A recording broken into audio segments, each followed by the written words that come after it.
Doctor, எனக்கு இந்த ஆக்சுவலாக இந்த ஹிச்சிங் வந்து ரொம்ப ரேராக தான் வருது. நைட்டு அதுவும் அந்த ஆஃப்டர் 10 o'clock அந்த டைமில் வரும். மார்னிங்லலாம் அதில் அந்த மாதிரி இருக்கிறதே கிடையாது.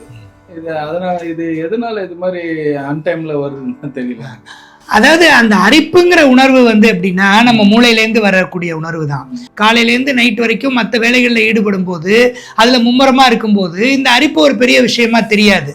நீங்கள் மற்ற எந்த வேலையும் இல்லாமல் ஓய்வாக இருக்கும்போது அப்போ தான் சொரிய ஆரம்பிக்கும். அதாவது சொரிய சுகம்பாங்க, அது நல்லா சொரிஞ்சு விட்டு புண்ணாக்கிடுவீங்க. ஸோ அதனால இந்த அரிப்புங்கிற உணர்வு எப்பவுமே எப்படின்னா நம்ம மூளையில மற்ற உணர்வுகள்லாம் நல்லா ஸ்ட்ராங்கா இருக்கும்போது வேற விதத்துல நம்ம ஈடுபடுத்தும் போது நமக்கு அரிப்பு பெருசா தெரியாது. அதுக்காக தான் நிறைய பேர் சொல்லுவாங்க, இந்த அரிப்பு வரும்போது சொரியாத, வேற ஏதாவது நினைச்சுக்கோ, வேற ஏதாவது ஒரு வேலையை பார்த்தா தெரியாது அப்படின்னு. நிறைய பேர் சொல்லுவாங்க, நான் ஆஃபீஸில் வேலை செஞ்சுட்டு இருக்கும்போது எனக்கு ஒன்றுமே தெரியல சார், வீட்டுக்கு வந்து ட்ரெஸ்ஸை கலட்டினோடனே தான் அரிக்குது அப்படிம்பாங்க. அப்போ அந்த அரிப்பு அவ்வளோ எங்கே போச்சு? அப்போ நம்ம மைண்ட்லேருந்து வருது. அந்த மைண்ட் வந்து வேற எதையோ யோசிச்சுட்டு இருக்கிறதுனால அதுக்கு தெரியல. ஸோ அப்புறம் நம்ம எப்போ எல்லாம் முடிச்சுட்டு நம்ம ரிலாக்ஸ்டாக வேற எந்த வேலையும் இல்லை அப்படின்னு ஓய்வாக இருக்கும்போது நல்லா சொரிய ஆரம்பிக்குது. அப்போ தான் சுரிஞ்சு புண்ணாக்கிடும்.